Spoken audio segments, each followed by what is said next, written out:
আমরা আল্লাহ তাবারক ওয়া তাআলার শুকরিয়া আদায় করছি যে মহান রব্বুল ইজ্জত অনুগ্রহ করে জুমার সালাত আদায়ের জন্য আমাদেরকে মসজিদে আসার তৌফিক ইনায়াত করেছেন। আমরা আমাদের সে মহান মনিবের দরবারে লাখো কোটি শুকরিয়া আদায় করছি। আলহামদুলিল্লাহ। লাখো সালাম বর্ষিত হোক সর্বকালের সর্বশ্রেষ্ঠ ব্যক্তি আমাদের প্রিয় নবী বিশ্ব নবী মুহাম্মদুর রাসূলুল্লাহ সাল্লাল্লাহু আলাইহি ওয়াসাল্লামের উপর, সাহাবায়ে কেরামের জান্নাতের সুউচ্চ মর্যাদা, শাহাদাতের শাহাদাতের কবুলিয়ত আল্লাহ তাআলার কাছে কামনা করছি, আল্লাহ যেন কবুল করেন বলে আমিন।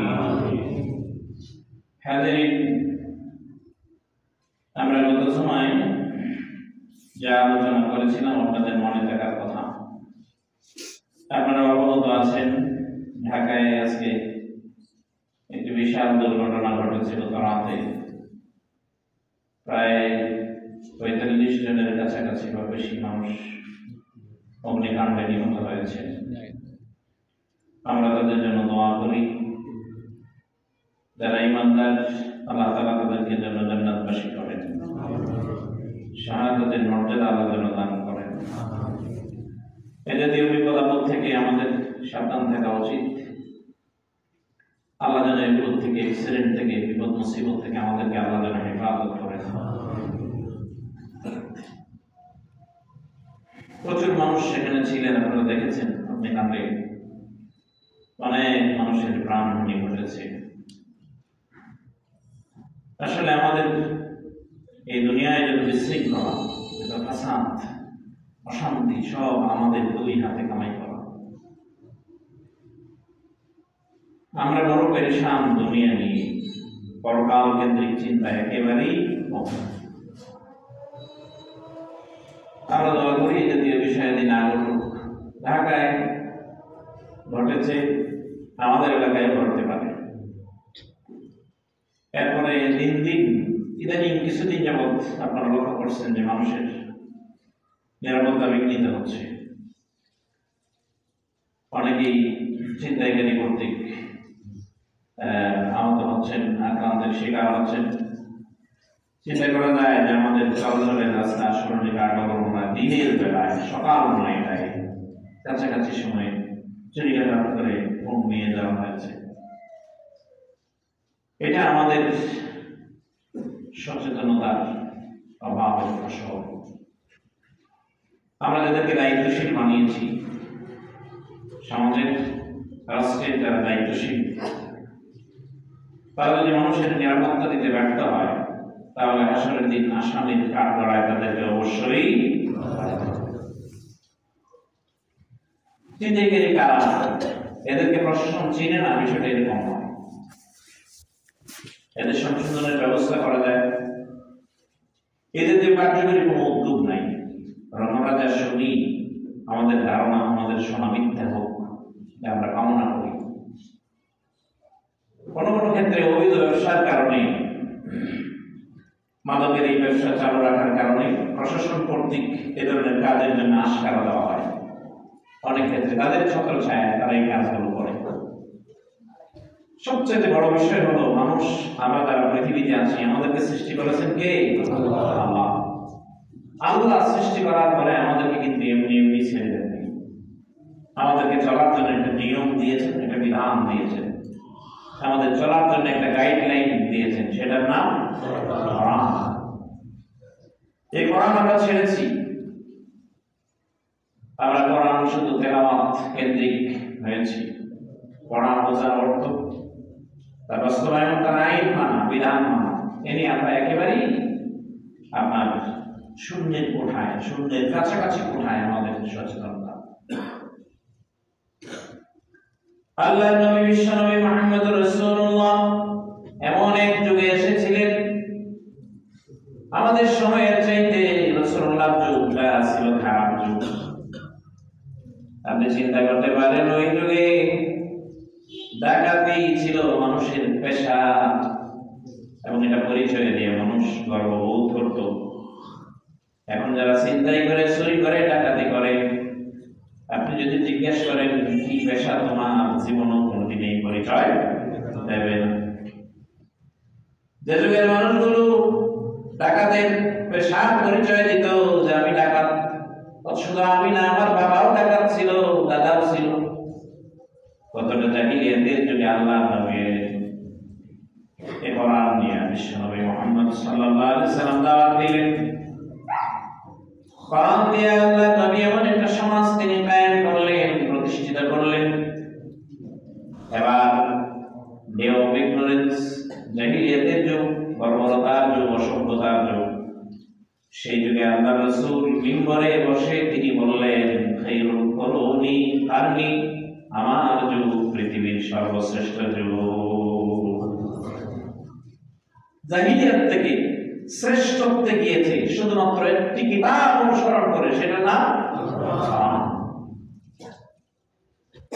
আল্লাহ নবী ওয়াজ করেছেন, রাসূলের চাইতে বড় ওয়াইজ পৃথিবীতে আছে, এটা বিশ্বাস করলে তো ঈমানই থাকবে না। কোরআনের বাস্তব ব্যাখ্যা ছিলেন যিনি, মানুষকে কোরআন বুঝিয়েছেন, সে আল্লাহ নবী যখন মক্কায় ছিলেন তিনি কোরআন দিয়ে দাওয়াত দিয়েছেন। কিছু মানুষ রাসূলুল্লাহ দাওয়াত গ্রহণ করেছে, ঈমান এনেছে, কিছু মানুষ কুফরি করেছে, তারা গ্রহণ করেনি। বরং সমাজ ভালো করার চিন্তা করার কারণে পুরস্কার দেওয়া হয়েছে আল্লাহ নবীকে, নিজের জায়গা থেকে, নিজের দেশ থেকে তাকে বিতাড়িত করে দেওয়া হয়েছে। কোথাও কোন সমাজ ব্যবস্থার ভিত্তি ভেঙে দিয়ে নতুন আরেকটা সমাজ ব্যবস্থা ওই জায়গায় প্রচলিত করা এটা বড় কঠিন কাজ। পৃথিবীর শ্রেষ্ঠ মানুষ তিনিও হতাশায় ভুগেছেন, চিন্তা করেছেন, খারাপ লেগেছে। আল্লাহর নবী বিশ্বনবী মুহাম্মদ সাল্লাল্লাহু আলাইহি সাল্লাম দাওয়াত দিলেন। রাসূলুল্লাহ দাওয়াতে কিছু মানুষ শামিল হলো, মদিনায় গেলেন। আপনারা জানেন মদিনায় যাওয়ার পরে একটা রাষ্ট্র গঠিত হলো, ছোট্ট একটা দেশ মদিনা। কাফের মুশরিক ইহুদি নাসারা সবাই মিলে একজনকে নেতা মানলো, তিনি হচ্ছেন মুহাম্মদুর রাসূলুল্লাহ সাল্লাল্লাহু আলাইহি ওয়াসাল্লাম। এটা মদিনার সনদের একটা পয়েন্ট। তিনি আমাদেরকে যা বলবেন আমরা সবাই তা মানব। আর আল্লাহ নবী বলছেন, আমি আমার মন থেকে বানিয়ে তোমাদের কোনো কথা বলি না, সবগুলো কথা আসে কার কাছ থেকে? আল্লাহর কাছ থেকে। রাসূলুল্লাহ এত ওয়াজ করলেন, আল্লাহ চাইলে রাসূলের ওয়াজ দিয়া দেশটাকে ভালো বানায় দিতে পারতেন, কিন্তু এটা হয় না, এটা স্বাভাবিক না। এজন্য আল্লাহ এবার নিয়ম দিলেন, বিধান দিলেন, রাসূল আপনি নিয়মটা, এই বিধানটা সমাজে এবার কায়েম করে দেন। আল্লাহ আয়াত নাযিল করে রাসূলকে জানালেন, আস-সারিকু ওয়াস-সারিকাতু ফাকতাউ আইদিয়াহুমা, চোর যদি ধরা পড়ে, যদি নারী হয় অথবা পুরুষ হয়, হাত কেটে দেন। এরপরে জানাকার যদি ধরা পড়ে তাহলে কোমর পর্যন্ত কেড়ে, অবিবাহিত হইলে 100 বেত দররা, আর যদি বিবাহিত হয় তাহলে প্রাণদণ্ড, কারণ সে তার নিজের বৈধ জায়গা রেখে অন্যত্র বিচরণ করেছে। এই নিয়মটা, এই আইনটা রাসূল বানাইছেন নাকি আল্লাহ দিয়েছেন? কোনটা? আল্লাহ। কোন নিয়মে চালাবেন তিনি আল্লাহ রাসূল মস্তিষ্ক প্রসূত সাহাবীদের নিয়ে চিন্তা করে কোন নিয়ম তিনি বানান নাই। আল্লাহ ফাইনাল গাইড বুক হিসেবে, বিধান হিসেবে আমাদের জন্য দিলেন। জাহিলিয়াতের যুগে, চরম অন্ধকারের যুগে আল্লাহ তার রাসূলকে দিয়ে কাজ করাইলেন। ও ভাইয়া, শুধু তাই নয়, আল্লাহ নবী, বিশ্ব নবী মুহাম্মদ সাল্লাল্লাহু আলাইহি ওয়াসাল্লামের হাদিস আপনি পড়ে দেখেন, বড় আশ্চর্যকর ঘটনা মিলে যায়। রাসূলুল্লাহর কাছে কিছু মানুষ এলেন যারা আল্লাহ রাসূল সাল্লাল্লাহু আলাইহি ওয়াসাল্লামকে এসে বললেন যে আবহাওয়ার কারণে শরীরের সাথে আবহাওয়া ম্যাচ করে নেই, গরম আবহাওয়ার কারণে তাদের গায়ের মধ্যে ফুসকা পড়ে গেছে। রাসূলুল্লাহর কাছে গেলেন, যা বললেন যে আমরা তো এই রোগে আক্রান্ত হয়ে গেছি। আল্লাহর নবী তাদের ট্রিটমেন্ট করলেন, বললেন যে অমুক জায়গায় আমার উট চড়াচ্ছে, তোমরা যাই ওই উটের দুধ পান করো। আর উটের পেশাব ঔষধ হিসেবে তোমাদের গায়ে লাগাও। এই মানুষগুলো গেল, যাই আর কয়দিন উটের দুধ পান করছে, উটের পেশাব তাদের গায়ে লাগিয়েছে, এরপরে ভালো হয়ে গেছে। এখন ওরা চিন্তা করলো যে ঔষধের তো বিরাট ফ্যাক্টরি পাওয়া গেছে, কুচিন্তা দুশ্চিন্তা শুরু হয়েছে মাথায়। কি করা যায়, সব আমরা উঠ নিয়ে পালায় চলি। নাউজুবিল্লাহ বলবেন না? রাসূলুল্লাহ নিয়োজিত রাখালকে তারা মেরে ফেলাইল। কয়েকজনে মিলে ধরে তারা তাকে মারলো, মারার পরে উঠ নিয়ে পালায় যায়। রাসূলুল্লাহর কাছে খবর এলো, তখন তো মোবাইল ছিল, এরকম নেটওয়ার্ক ছিল।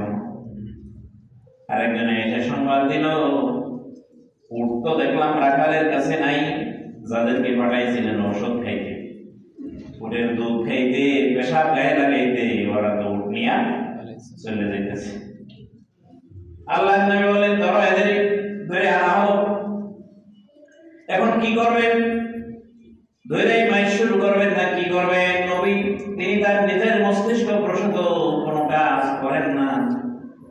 আল্লাহ তার রাসূলকে জানায় দিলেন, হে রাসূল, যারা এই কাজ করেছে, আল্লাহর বিধান হলো এদের চোখ উপড়ে ফেলতে হবে, উল্টা পাল্টা, ডান হাত এবং বাম পা এদেরকে কেটে দিতে হবে।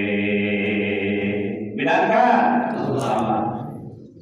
সিদাইকারী তার আত্মীয় স্বজন যদি কেউ থেকে থাকে, তাহলে বুঝো এই কাজ করতে যায় যদি মারা যায়, কেউ ডাকাতি করতে যায়, সিদাই করতে যায় যদি মারা যায়, তাহলে তার জানাজার নামাজ পড়া নিষেধ। কারণ এমন অবস্থায় তার মওত হয়েছে, হারাম কাজ করতে যায়, আল্লাহ নিষিদ্ধ কাজ করতে যায়, তার মওত হয়েছে। শেষ কাজটা ছিল যা হারাম। প্রসিদ্ধ কোন আলেমের জানাজার নামাজই পড়াবে না, কোন মতে ২-৪ জনে মিলে দাফন করে রেখে দিবে, এটা এত নিকৃষ্ট কাজ। রাসূলুল্লাহ সাল্লাল্লাহু আলাইহি ওয়াসাল্লাম আল্লাহর আইন অনুযায়ী এদের ধরলেন, ধরার পরে চৌক উপরে রাস্তার পাশে ফেরায় রাখলেন। এরপরে মানুষরা দেখলো চিন্তাই করলে বলে অপরাধ হয়। আপনি ইসলাম স্টাডি করেন, তো স্টাডি করে দেখেন ইসলামের আইনগুলো এত কঠিন, কিন্তু প্রয়োগ হয়েছে খুব কম মানুষের উচ্চারের উপরে। সমাজটা এমনিতেই ভালো হয়ে গেছে।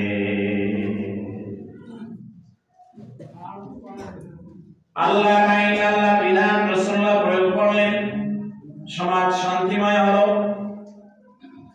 এটা আমরা বুঝি আমাদের জীবনে আল্লাহ আইন বড় প্রয়োজন, কিন্তু আমাদেরকে যারা চালান তারা সে জায়গায় নিয়ম করেন, আইন করেন, বিধান করেন এমন ভাবে যাতে করে তাদের নিজেদেরকে আগে সেভ করা যায়। আপনাদের কি ধারণা, আমাদের দেশে যত চুরি হয়েছে, যত সম্পদ আত্মসাৎ হয়েছে, সুরসুরটাই বেশি করছে নাকি ভালো মানুষ বেশি করছে? কোনটা? কথা বলেন না কেন ভাই? সুরসুরটাই বেশি চুরি করছে সম্পদ, নাকি ভালো ভালো মানুষ বেশি চুরি করছে? যারা সেখানে বসে আইন তৈরি করছে, নিয়ম বানাইছে, তারা চিন্তা করছে যে আইনের ফান্দে যাতে আমরা কোটি কোটি টাকা দেশের আত্মসাৎ করে জনগণের, সরকারের, গভর্নমেন্টের, আপনাদের জনগণের বিদেশে নিয়ে কতজন বাড়ি বানাইছে, সেই হিসাব আমাদের নাই।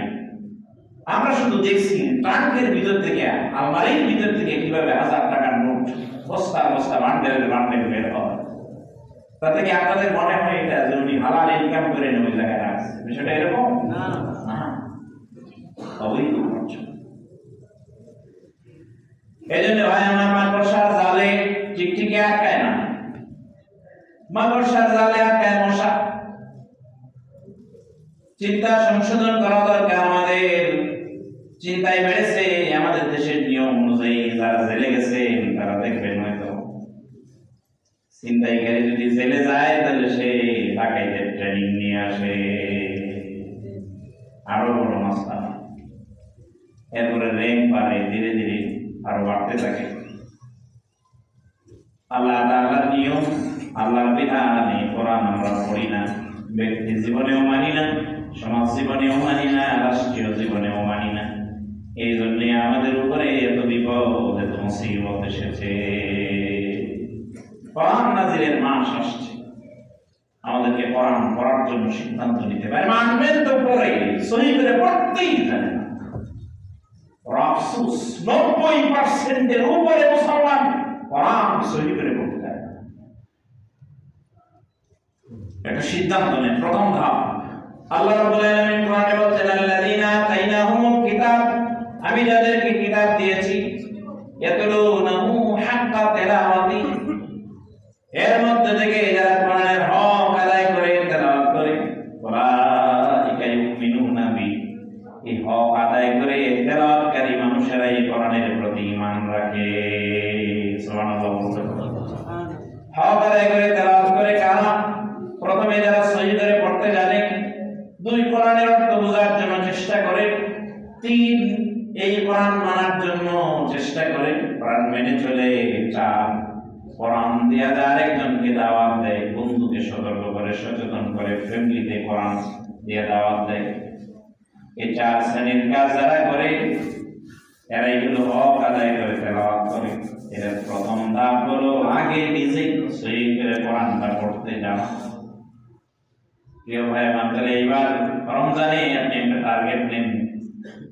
রমজানে ব্যস্ততা বেশি, শয়তানে আগের থেকেই মানুষকে ওইভাবে প্রসেসিং করে যে রমজানে যায় সে সময় আর পায় না কোনো অবস্থাতে। বড় ব্যস্ততায় কাটে, ইফতার, সেহরি, তারাবি, এর বাইরে আরো কত ব্যস্ততা, দুনিয়ার যত কাজ। শুধু তাই নয়, রমজান যখন শেষ হতে থাকে, ব্যস্ততা তার আরো বাড়তে থাকে। শেষ দশকে এত ফজিলত, এত মর্যাদা, কেমন লাইল, তারাবি, এরপরে তাহাজ্জুদের নামাজের এত ফজিলত, ইতিকাফের এত ফজিলত। আচ্ছা, আপনারা বলেন তো দেখি, রমজানের শুরুর দিকে যেমনই থাকে, শেষ দিকে মানুষের ব্যস্ততা কমে না আরো বাড়ে? কোনটা? শয়তানে আরো বাড়াই দেয়। যে শয়তান তো বন্দি থাকলে কি হবে? শয়তান হলো জিন, শয়তান বন্দি, কিন্তু মানুষ শয়তান কলা। কোন ফাঁকে নিজের মনেই শয়তান হয়ে বসে আছে, প্ররোচনা দিচ্ছে, ধোঁকা দিচ্ছে, এই কোরআন থেকে আমরা দূরে সরে যাচ্ছি। প্রিয় ভাই, আল্লাহ তাআলা কোরআন কারীমে বলছেন, ওমান আ'রাদা আন যিকরি ফাইন্না লাহু মাঈশাতান দানকা ওয়া নাহশুরুহু ইয়াওমাল কিয়ামাতি আমা। আমি আল্লাহ তাআলা কিছু মানুষকে হাশরের দিন অন্ধ করে ওঠাবো। ক্বালা রাব্বি লিমা হাশারতানি আমা, এই মানুষেরা বলবে, আল্লাহ কেন আমাকে অন্ধ করে উঠাইলে?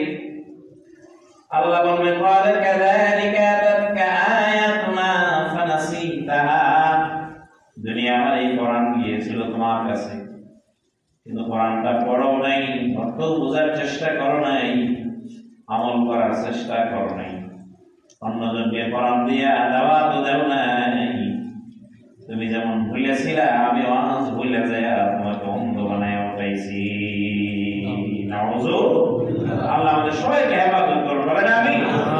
কেউ কিয়ামতের দিন আমরা অন্ধ হয়ে উঠতে কথা বলে চাই নাকি? কেউ চাই। আজকে বলি কোরআনের সাথে আপনার সম্পর্ক বাড়াতে। প্রিয় ভাই, আমার বলছিলাম,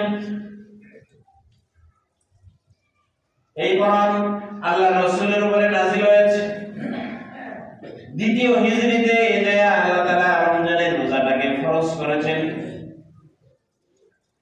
গত সময় আমরা আলোচনা করেছিলাম রমজানের প্রস্তুতির জন্য প্রথম টার্গেট, আপনি আপনার উপার্জনের হারাম বন্ধ করেন, হারাম ইনকাম আপনি বন্ধ করেন, হারাম খাওয়া বন্ধ করেন।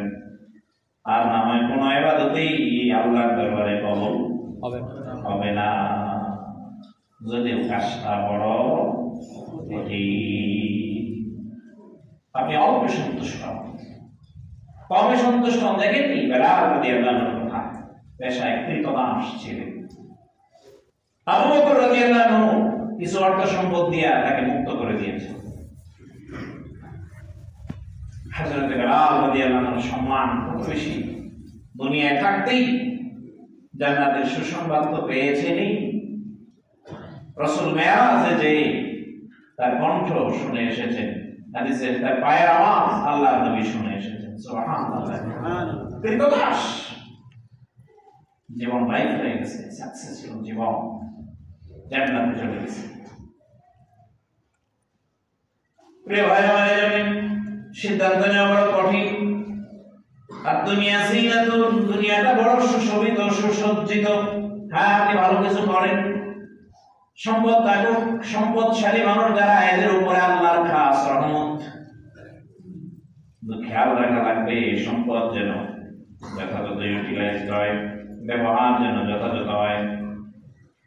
বিশ্বনবী মুহাম্মদ সাল্লাল্লাহু আলাইহি সাল্লাম মদিনায় যাওয়ার পর দ্বিতীয় বছরে আমরা যে আয়াত তেলাওয়াত করেছি কোরআন কারীমের সূরা বাকারা 183 নম্বর আয়াত, আল্লাহ রাব্বুল আলামিন বলেন, ইয়া আইয়ুহাল্লাযীনা আমানু কুতিবা আলাইকুমুস সিয়াম কামা কুতিবা আলাল্লাযীনা মিন ক্বাবলিকুম লাআল্লাকুম তাত্তাকুন। হে তোমরা যারা ঈমান এনেছো, তোমাদের উপরে রমজানের রোজাকে ফরজ করা হলো যেমনি ভাবে তোমাদের পূর্ববর্তীদের উপরে ফরজ করা হয়েছিল। লাআল্লাকুম তাত্তাকুন, আশা করা যায় তোমরা তাকওয়া অবলম্বন করবে, তোমরা মুত্তাকি হবে, এটা আশা করা যায়। প্রিয় ভাই আমার, আপনি এটা হুন্ডা চালান, হুন্ডার একটা মেশিন যে আছে, হুন্ডার মেশিনটা চালার জন্য, মোটরসাইকেলের মেশিনটা চালার জন্য পেট্রোল অথবা অকটেন ব্যবহার করা হয়। এখন এটার ভিতরে যদি আপনি বড় ক্রমে ডিজেল ঢুকান, হুন্ডার মেশিন চলবে? কথা বলেন, চলবে নাকি? পানি দিলে কেমন হবে? চলবে? চলবে। আমি সোসাইটি গেলে যে মাদ্রাসায় সময় দিই, আমাদের একটা জেনারেটর আছে ওয়ালটনের, খুব ছোট। ওয়ালটনের জেনারেটরে আপনার অকটেন দিয়ে চলে, পেট্রোল ভরলেও মোটামুটি চলে। তো লেখা আছে যে অকটেন ব্যবহার করতে হবে। তো আমাদের অফিসের পিয়ন একদিন নাই, সে ছুটিতে, জেনারেটরের তেল শেষ। এখন একজন শিক্ষককে পাঠাইছি যে স্যার আপনি কষ্ট করে এই শিক্ষার্থীরা 3-4 ঘন্টা বিদ্যুৎ ছাড়া থাকবে, আপনি একটু কষ্ট করে একটু এই অকটেন আর না হয় পেট্রোল ধরে নিয়ে আসেন। রিক্সা নিয়ে যাবে, আসবে, আপনার উনি পয়সা দেবে, টাকা দিবে, বছর নিয়ে চলে আসবে। তো রিক্সাওয়ালা নিয়ে দাঁড় করাইছে যে এনে ডিজেল দেখে, রিক্সাওয়ালা করে বোঝে নেই, দিছেও ডিজেল, ও বেটাও জিজ্ঞাসা করে নেই, ডিজেল বলে দিয়ে গেছে। এই যে 7-8 জনে মিলে সাবি ঘুরাইল, শেষে ফিতা ধরে টানবো, ফিতা ছিঁড়ে ফেলেছে, স্টার্টার হয় না।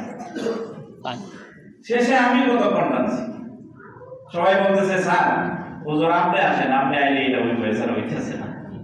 বাইলটাতে নিয়ে গেছে 20-30 বার, রাইডের চুলে নিয়ে গেছে। এখন না হইলে তো আমারও বেশি দিই, শেষ পর্যন্ত হইল। বললাম যে সার্ভিসিং এ পাঠাইতে হবে। কোথায় যাবে? জেনারেটরের সার্ভিসিং পাওয়া যায় না, আমাদের লতিফ ভাই দোকান ছিল তখন এখানে মাথায়। আল্লাহ লতিফ ভাইকে জান্নাতবাসী করবে। আমি মাদ্রাসা মসজিদের জিনিস নিয়ে গেলে ফ্রিতে উনি সার্ভিস দিত। তো উনিও কতক্ষণ চেষ্টা করছে, এটা আরিফ ছিল, চেষ্টা করে হইল, সবই তো ঠিক আছে, আরেকবার কন্টিনিউর ভিতরে নাক ঢুকাই করে সর্বনাশ করছে, এটার ভিতরে তো ডিজেল দিচ্ছে। আমি বলছি না, হইতেই পারে না, ডিজেল দিবে ভিতর থেকে। তো পরে শেষে বলতো যে না ডিজেল বের করে ডালছে, পর ডিজেল। আমি বলছি ডাইলে কেমনে বুঝলেন? পানির মধ্যে কখন তো আমরা কাজ করি, বুঝি না ডিজেল। পুরাটা আলাদা করছে, প্রায় 10 লিটারের কাছাকাছি আলাদা করে বোতলের মধ্যে ভরে, এরপরে এটারে আবার পেট্রোল দিয়ে দিচ্ছে। বুঝলেন? কিন্তু কি দিয়ে দিচ্ছে? যেটা দিয়ে চলে এটা দিয়ে দিচ্ছে। ডিজেল ভালোভাবে দূর হয়েছে। এরপরে আবার লিটার কানেক ঢুকায় এক স্টার্ট দিতে স্টার্ট হয়ে গেছে। আমি আপনাদেরকে গল্প বলেন আর উদাহরণ বলেন, যাই বলেন, এটা দিয়ে বুঝাইলাম আমাদের এই বডিটা, আমাদের দেহটা সৃষ্টি করেছেন কে? আল্লাহ। আপনি মনে করেন না যে আল্লাহ মনে হয় একবার সৃষ্টি করে ছেড়ে দিয়েছে, শেষ না। প্রতিনিয়ত আমাদের দেহের ভিতরে যে সমস্ত নিউট্রন, প্রোটন, ইলেকট্রন যেগুলো আছে, প্রতিনিয়ত লক্ষ লক্ষ নিউট্রন প্রোটন ধ্বংস হচ্ছে, সাথে সাথে আবার এগুলো সৃষ্টি হচ্ছে। এটা সৃষ্টি করতেছেন কে? আল্লাহ। প্রতিনিয়ত এখনো আমরা যেখানে বসে আছি, আমাদের শরীরে এগুলো সৃষ্টি করছে। চিকিৎসা বিজ্ঞানের মাধ্যমে আমাদের এটা জানার সুযোগ হয়েছে। এখন সৃষ্টি করেছেন যিনি, তিনি তো জানেন যে এটা সব কি দিয়া, এটাতে কি ঢোকান দরকার, কি খাবেন, এটা আল্লাহ নির্ধারণ করেছেন। আল্লাহ বলে দিয়েছেন সাবধান, হারামের কাছে যায় না। শৃঙ্খলা তৈরি হবে, দেহ নষ্ট হবে, সমাজ নষ্ট হবে। আমরা যারা বিভিন্ন কায়দায় ভুলক্রমে অসচেতনতায় ভিতরে ঢুকে গেছে। পেট্রোলের মেশিনে ডিজেল ঢুকলে পরে যেমন বিশৃঙ্খলা হয়, নিজের ভিতরে এই ধরনের বিশৃঙ্খলা হয়েছে। কারো কারো আত্মা মারাই গেছে, আত্মা জীবিত নাই। কেমনে বুঝলাম? এইভাবে ওয়াক্তের নামাজে তো আসেই না, জুমার নামাজেও নাই, আছে না নাই? বডিটা খালি কোনো মতে চলছে, আত্মা মারা গেছে। তার আত্মা রূহানিয়াত হারিয়ে ফেলেছে। এখন সবার জন্য আল্লাহ তাআলা একটা সার্ভিসিং এর ব্যবস্থা করলেন। এই সার্ভিসিং এর মাস হচ্ছে রমজান মাস। বলেন সুবহানাল্লাহ। এই রমজানে আপনি যদি আল্লাহর নিয়ম মেনে চলেন, পুরো বডিটাকে আল্লাহ সার্ভিসিং করে দিবেন। এটাকে আল্লাহ তাআলা ওয়াইলিং এর মতো একটা ব্যবস্থা আল্লাহ করে দিয়েছেন। রমজানের পরে রাসূলুল্লাহ সাল্লাল্লাহু আলাইহি সাল্লাম বলেন, এক মাস যে ব্যক্তি আল্লাহর নির্দেশনা অনুযায়ী রমজানের রোজা রাখলো, তার দেহটা এমন পবিত্র হবে, কাওয়ালাদাত উম্মুহু, শব্দ প্রসূত ভূমিষ্ঠ সন্তানের যেমন কোনো গুনাহ নাই, ঠিক সেভাবে তার দেহটাকে, তার মনটাকে আল্লাহ এইভাবে পবিত্র করে দেন। সুবহানাল্লাহ। এখন আপনি যদি খালি ডিজেল ডাল দিয়ে থাকেন আর স্টার্ট দিতেই থাকেন, তাহলে আমাদের 15 জনের মতো চেষ্টা করেও আমরা যেরকম এটা স্টার্ট করতে পারি নাই, আপনারটাও ঠিক তেমনই হবে। তা আগে হলো আপনার ঢোকাচ্ছেন কি সেটার ব্যাপারে আগে সচেতন হতে হবে। আমরা সাবধান হবো, আল্লাহ যেন তৌফিক দান করেন। বলেন আমিন। ইবাদত করবার সবচেয়ে বড় শর্ত হচ্ছে হারাম থেকে বেঁচে থাকা। প্রিয় ভাইরা, আল্লাহ রাব্বুল আলামিন ইসলামের বিধানগুলো ঠাস করে আল্লাহ নবীকে একসাথে দিয়ে দেন নাই। আপনি চিন্তা করে দেখেন, রাসূল করিম সাল্লাল্লাহু আলাইহি সাল্লাম যখন নবী হলেন, কোরআনের আয়াত নাযিল হলো, এবার বিসমি রাব্বিকাল্লাযী খালাক। নবী, আপনি আপনার রবের নামে, আপনার প্রতিপালকের নামে আপনি পড়ুন। এই পড়া দেয়া শুরু। হঠাৎ করে দ্বিতীয় দিনে আল্লাহ নামাজ ফরজ করে দেন নাই, একেবারে মানুষকে পবিত্র করার জন্য। এটা ভালো নয়, এটা মন্দ, মন্দের কাছেও যায় না। ধীরে ধীরে মানুষকে পবিত্র করা শুরু হলো। তারপরে আল্লাহ তাআলা প্রায় 10 বছরের পরে যায় নামাজটাকে ফরজ করেছে। প্রথম দিনই যদি নামাজ ফরজ হইত, কেউ মদ খাইয়া, কেউ নেশা খাইয়া, কেউ হারাম খাইয়া নামাজে এসে দাঁড়ায়, কোনো কাজ না। এই জন্য আল্লাহ আগে নামাজটা ফরজ করেন নাই। কোরআন নাযিল হওয়ার 10 বছর পরে যে নামাজ ফরজ করেছেন। আল্লাহ রাব্বুল আলামিন রমজানের রোজা ফরজ করেছেন 15 বছরের মাথায়। কোরআন নাযিল হওয়ার 15 বছরের মাথায় রমজানের রোজা আল্লাহ ফরজ করেছেন। এখন মুসলমানের নিশ্চিত কোনটা হালাল কোনটা হারাম, কি করা যাবে কি করা যাবে না, এই ট্রেনিং দেওয়ার পরে এরপরে আল্লাহ তাআলা বললেন, কুতিবা আলাইকুমুস সিয়াম, তোমাদের উপরে রমজানের রোজাটাকে আমি আল্লাহ ফরজ করে দিলাম। এখন মানুষের রাসূল সাল্লাল্লাহু আলাইহি ওয়াসাল্লামের সাহাবায়ে কেরাম তারা রোজা রাখছেন, যেভাবে আমাদেরকে রোজা রাখতে হবে সেভাবে। কোন নবীর সময় এরকম বর্ণনায় পাওয়া যায়, কথা বলতে পারত না। মুহাম্মদ কেরামকেও লিখেছেন, ঈসা আলাইহিস সালাম যখন জন্মগ্রহণ করেন, তখন যেদিন দুনিয়ায় ছিল রোজা রাখার নিয়ম ছিল সারাদিন কোনো কথা বলতে পারবে না। এরকম একটা নিয়ম যদি আমাদেরকে দিয়ে দেওয়া হইতো, রোজাদারের সংখ্যা কমতো না বাড়তো? বলতো যে ভাই এটা কোনো কথা হইল, কথা বলা যাবে না, এই রোজা কেমনে সম্ভব? উম্মত একসময় রোজা রাখছে। এজন্য বাজে কথা থেকে নিজেকে ফিরে রাখতে হবে। মন্দ থেকে বেঁচে থাকার জন্য আগে একটা প্রস্তুতি নেওয়া লাগবে। শয়তান যেমন প্রস্তুতি নিয়ে আমাদেরকে রমজানে ঢোকার আগে সে এমন ভাবে আমাদেরকে পরিচালিত করছে, ওয়াসওয়াসা দিচ্ছে। রমজানে ঢুকে যাওয়ার পরও যেন আমরা ভালো না থাকি, রমজান যেন আমাদের কোনো কাজে না লাগে, এজন্য শয়তান আমাদের ব্যাপারে 100% চেষ্টা করে যাচ্ছে। এখন শয়তানের ওয়াসওয়াসা থেকে বাঁচার জন্য আমাদেরকেও চেষ্টা করার দরকার আছে না? আচ্ছা বলেন তো দেখি, শয়তানের শক্তি বেশি না মানুষের বেশি? কোনটা? মানুষের বেশি। কেমনে আপনার বেশি হইল? আপনি কয়দিন বাঁচবেন? 50, 60, 70 বছর বয়স। শয়তান বাঁচবে কতদিন? কেমন পর্যন্ত? তাহলে আপনার 10 বছরের যে মানুষ, 20 বছরের একটা মানুষ আর 70 বছরের একজন মানুষ, দুইজনের অভিজ্ঞতার ব্যবধান আছে না নাই? বিরাট ব্যবধান। শয়তানের তো কি পরিমাণ হায়াতের অভিজ্ঞতা, আপনি কি করতে পারেন, কি চিন্তা করবেন, এটা সে বুঝে। শুধু তাই নয়, শয়তানের আরো বড় পাওয়া, আপনি চাইলেও স্রোত পরিবর্তন করতে পারবেন না, যে মানুষই মরলে পরে মানুষই থাকবে। শয়তান তার স্রোত পরিবর্তন করতে পারে, যা খুশি সেই রূপ সে ধারণ করতে পারে, কিন্তু আমরা আমাদের স্রোত পরিবর্তন করতে পারি না। আপনি চাইলেও আরেকজনের রক্ত দিয়া আপনার রক্তের সাথে মিশে যায়, আপনি ঢুকতে পারবেন না। কিন্তু শয়তান আল্লাহ তাআলার সব ইবাদত যখন আল্লাহ বাতিল করে দিলেন, শয়তানের মারদুদ যখন করে দিলেন, সে আল্লাহর কাছ থেকে কয়েকটা বিষয় চাইয়া নিল। তার মধ্যে এটা একটা, আমি যেন মানুষের ভিতরে প্রবেশ করতে পারি। আল্লাহ দিয়ে দিলেন, যা দিলাম। সব দেওয়ার পরে আল্লাহ আমাদের কিয়ামত পর্যন্ত হায়াত দাও, আল্লাহ বলে দিলাম। শয়তানের আবার আল্লাহর প্রতি বিশ্বাস আছে যে আল্লাহ যা দিয়েছেন এটা আল্লাহ আমার কাছ থেকে নির্দিষ্ট সময়ের আগে কখনো ফেরায়া নেবেন। এটা সে ভালোভাবে জানে যে তিনি ওয়াদা রক্ষাকারী, আল্লাহ ওয়াদার খেলাফ করেন না। এবার সে আল্লাহর সামনে দাঁড়ায় বলছে, লা হুদান্নাকা সিরাতাকাল মুস্তাকিম, তোমার রাস্তার উপরে আমি বসে থাকবো। ও কাজেই শুকরগুজার বান্দা দুনিয়ায় পাবে তুমি খুব কম।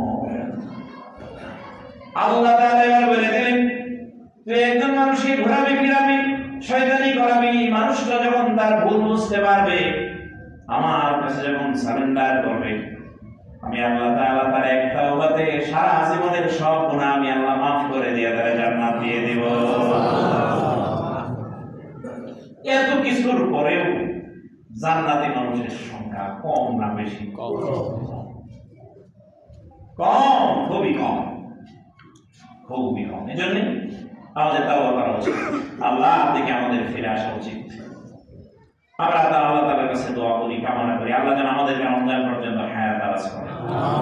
এবারের রমজানটা হক আদায় করে আমরা যেন উদযাপন করতে পারি, আল্লাহ যেন তৌফিক দান করেন। সবচেয়ে বড় সিদ্ধান্ত আমাদের যেটা নিতে হবে, একটি কিতাব হেদায়েতের আমাদেরকে শক্ত করে ধরতে হবে।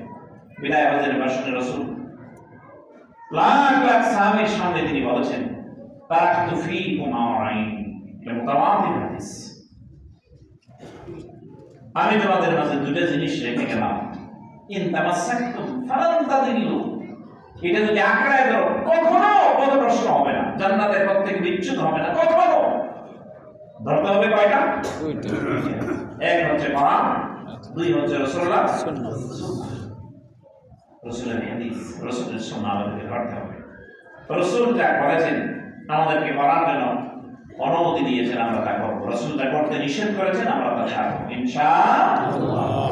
আল্লাহ যেন আমাদের সকলকে শয়তানের ওয়াসওয়াসা থেকে মুক্ত হয়ে কোরআনের পাশে আমাদেরকে আসার, কোরআন বুঝার, কোরআনের কাছে আসার তৌফিক আল্লাহ যেন দান করেন বলে আমি। প্রিয় ভাইরা আমার, এটা শয়তানের এক নাম্বারের কাজ। শয়তান পৃথিবীতে যত কাজ করে তার এক নাম্বারের কাজ হলো মানুষ যাতে কোরআনের কাছে আসতে না পারে। বড় বড় ব্যক্তিদের জীবন আপনি দেখেন, ডক্টর মরিস বুখারী কোরআন পড়তে আসছেন তিনি ভুল ধরার জন্য, ভালো মানসিকতা নিয়ে তিনি কোরআনের কাছে আসেন, কোরআনে ভুল ধরার জন্য তিনি আসছেন। এই বয়স্ক মানুষরা ভালোভাবে আগে কোরআন সহি করে পড়ছেন, আরবে এসে কোরআন পড়েছেন, অর্থ বুঝেছেন। যত বেশি কোরআনের কাছে গেছেন মরিস বুখারী তিনি বলছেন, আমি তত বেশি আশ্চর্য পেয়েছি। আমরা আমাদের সারা জীবন দিয়ে গবেষণা করে যা বের করেছি, আল্লাহ কোরআনে আগেই ইমামদেরকে এটা বলে দিয়েছে। সুবহানাল্লাহ। সেই যে আপনাদেরকে গল্প শুনেছিলাম, আমেরিকার একজন মুসলিম নবদম্পতি, তাদের সন্তান হয়েছে, সন্তান হওয়ার পরে তারা সিজার হয়েছে, হাসপাতালে আছে। ডাক্তার তাদেরকে প্রেসক্রিপশন করছে যে আপনারা অন্তত 30 দিন পর্যন্ত একসাথে হবেন না, স্বামী স্ত্রীর যে সম্পর্ক এটা থেকে আপনারা দূরে থাকবেন।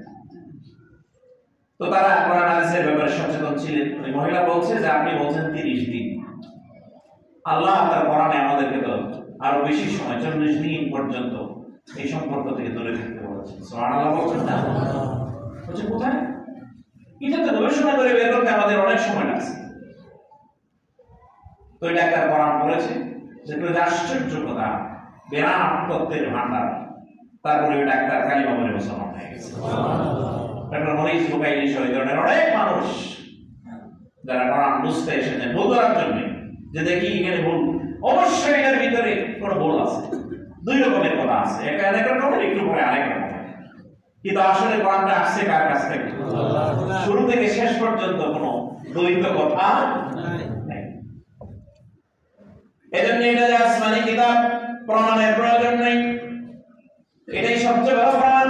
বাংলাদেশের কোরআন, আমেরিকার কোরআন, দুবাইয়ের কোরআন, সৌদি আরবের কোরআন, মেরু প্রান্তের কোরআন, সবগুলো একরকম। কিয়ামত পর্যন্ত আল্লাহ এটাকে সংরক্ষণ করবেন।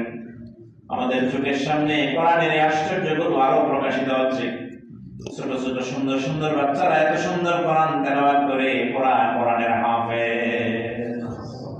প্রিয় ভাই আমার, বিশ্বাস করেন, আমার যে 2-3 বার বস্তু ছিল যাও, যেগুলো কম করি ওই সূরা নামাজে পড়া যায় না, বিবেক সায় দেয় না। শুরু তো করবি, কথা করে প্রমাণ লেগে যাবে। যেটা রিয়াদ নাই, তেলাওয়াত নাই, এই সূরা ইয়াসিন প্রতিদিন একবার করে পড়ি, কিন্তু কেন যেন নামাজে এসে শুরু করতেই একটা চিন্তা শুরু হয় যে গোলমাল কিন্তু লাগিয়ে যাইতে পারে। এই হাবিজ সাহেবেরা চিন্তা করতে পারেন 10-20 রাকাত পুরা রমজান মাসে নামাজের ভিতরে দাঁড়ায় কোরআন শোনায় যায়, পুরা রমজানটা কার? আল্লাহ। এটা মানুষের জন্য কোরআন তার একটা আলাদা সম্মোহনী শক্তি আছে। এই ধরনের অনেক মানুষ কোরআনের কাছে এসে তার জীবন ফিরে পেয়েছে, দ্বীনের পথে চলে আসছে। আর আমরা কোরআনের আহলে কোরআন হওয়ার পরও, কোরআনের অধিবাসী হওয়ার পরও, কোরআন আমাদের কিতাব হওয়ার পরও এটা থেকে আমরা হেদায়েত নিতে পারছি না। আমেরিকার বিশ্ববিদ্যালয়ে পড়াশোনা করে ইয়াং মানুষ, বাবার সম্পদের অভাব নেই, ভালো গাড়ি দিয়ে চলাফেরা করে, হঠাৎ করে একদিন চায়ের স্টলে বিশ্ববিখ্যাত কারি আব্দুল বাসিতের তেলাওয়াত হচ্ছে।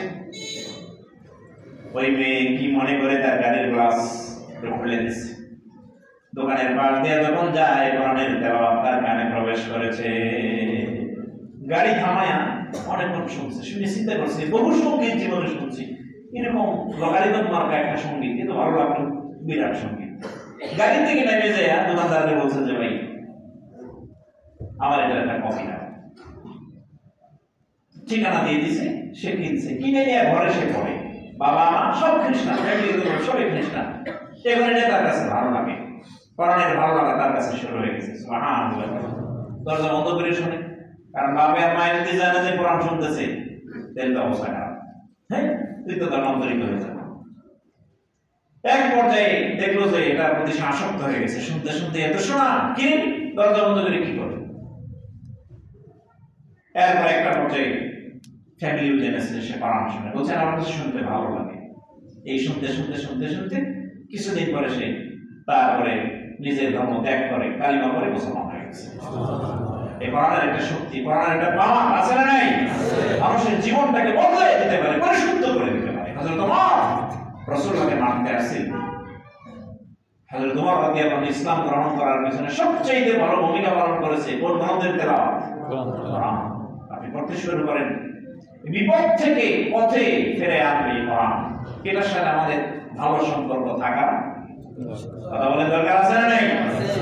না হয় কোরআন কিয়ামতের দিন আমার বিপক্ষে সাক্ষ্য দিবে আমি যদি পড়তে না পারি, আমি যদি না বুঝি, আমি যদি না মানি।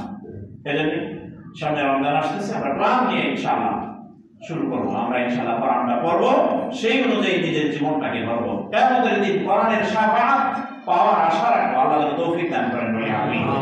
আমার তৌফিক ইল্লা বিল্লাহ। প্রত্যেক সাথে কষ্ট করে একজন দাঁড়াবেন প্লিজ, এবং দ্বিতীয় তলায় যারা আছেন প্লিজ কাইন্ডলি